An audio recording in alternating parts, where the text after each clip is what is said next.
All right. Tickets for the spring talent show cost some amount of dollars. DeMonte sold some amount of tickets to his family members.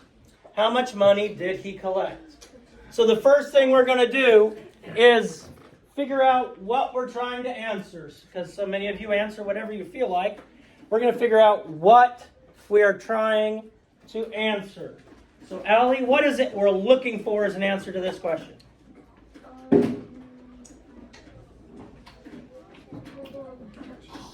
Good.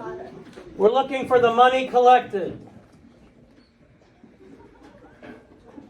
Okay, we're looking for the money collected. Let's go back and read it a second time.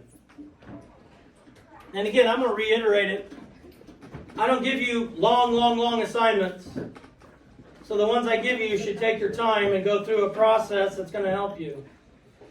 Tickets for the spring talent show cost blank dollars.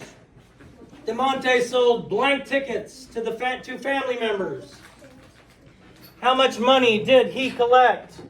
Now we're going to write in words, not using any numbers, even in word form or expanded notations, what you're going to do to solve this problem. What you're going to do to solve this problem. So Blade, what do you think?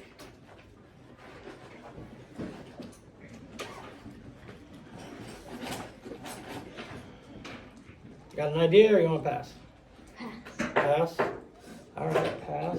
Mello, what do you think? Multiply the amount of spring talent show cost and Monte's. Okay, so we're going to multiply tickets sold by what did you say? By DeMonte sold. Good, by the cost. So we're multiplying the number of tickets sold by the cost per ticket. Okay, so that's what we think we're doing. We're going to go back and read it a third time, because the more I read it, the better I understand it. Tickets for the spring talent show cost blank. DeMonte sold blank tickets to the family members. How much money did he collect? All right, it sounds reasonable. But now, because this really only requires a little bit of thinking, I'm going to make some math appear here. Cost $7.75 each. And he sold 26 tickets. Okay, so now, and I know I've said it before, if you're stuck on how to solve a problem, take the numbers out and read it without the numbers. Because oftentimes the numbers are the reason that you're confused. So just take the numbers away, read it, and then we'll write in a sentence how you think it's supposed to be solved. Now, we have our equation right here. What we wrote here is how we're going to use our equation. $7.75 times 26. And that's going to equal C, the cost of the tickets. But we're not ready to multiply yet. We're not ready to multiply yet. Because what do we have to do next, Mia? Do you remember? Before we do our actual math work. Estimate. Good. Estimate. Now I'm gonna do a little bit of estimating here. $7.75 is tough for me to multiply in my head. I mean, I could probably do it. Sloan could probably do it. I don't think the rest of y'all have a chance at it. So I'm going to make it $8. And instead of selling 26 tickets, we could make it, all right, let's say 30 tickets. So our estimate is 8 times 30, which would be what? 240. Now let me ask this question. Because at the end, we're going to have to ask ourselves if the answer is reasonable. Is he going to collect more than or less than $240? Why? Gwen? Gabby? Because he rounded up. Because I rounded up. So I'm going to collect, or he's going to collect less than $240. So now we have an idea what it's around. We know it's less than that. So we've got an estimate that's on the high end. We could do another estimate on the lower end and do 8 times 20. And that would give us 160, which we'd know it's probably somewhere in there. All right, when multiplying with decimals, we're going to ignore the decimal point first. And so I'm just going to multiply 775 times 26. But that's not going to give us a dollar answer with exact. So why would I do that? Aubrey, do you know why I ignore the decimals when I multiply?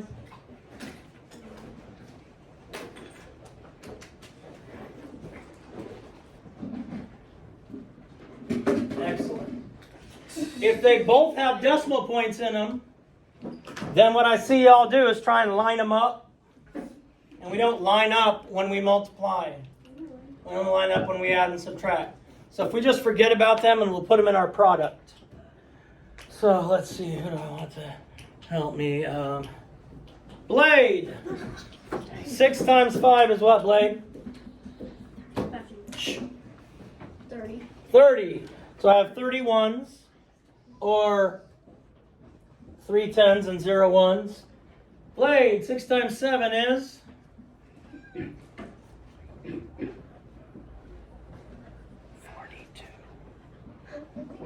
42. Excellent. Plus 3 more, Blade? Shh. No, it's 6 times 7. 45. 45. So I have 45 tens, or 5 tens and 4 hundreds. Let's see if we remember this time. Blade, 6 times 7. 42. It's 42. Good. Well, what you're yelling at me like I'm the idiot. It's 42.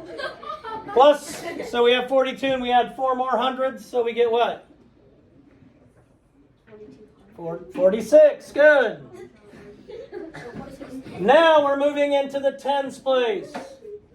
We're moving into the tens place. And Carlos thinks he can do math. No, I mean, Carlos, what's 2 times 5? 10. So I have 10 tens.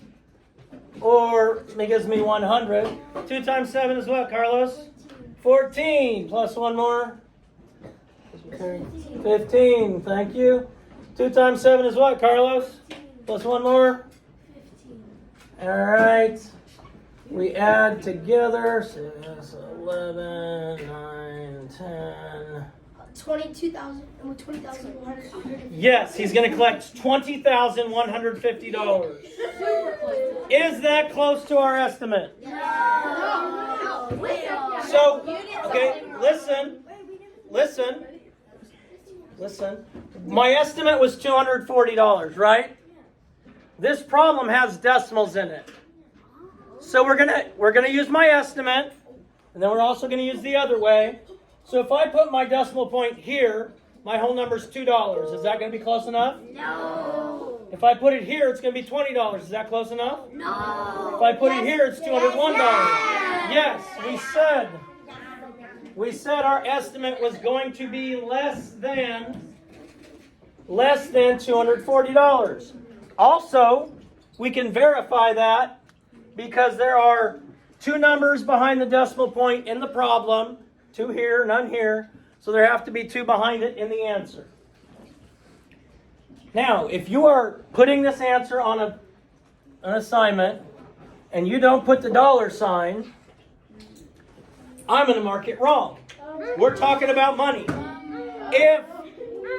If you're putting this answer on an assignment and you don't put the cents, the pennies, I'm going to mark it wrong.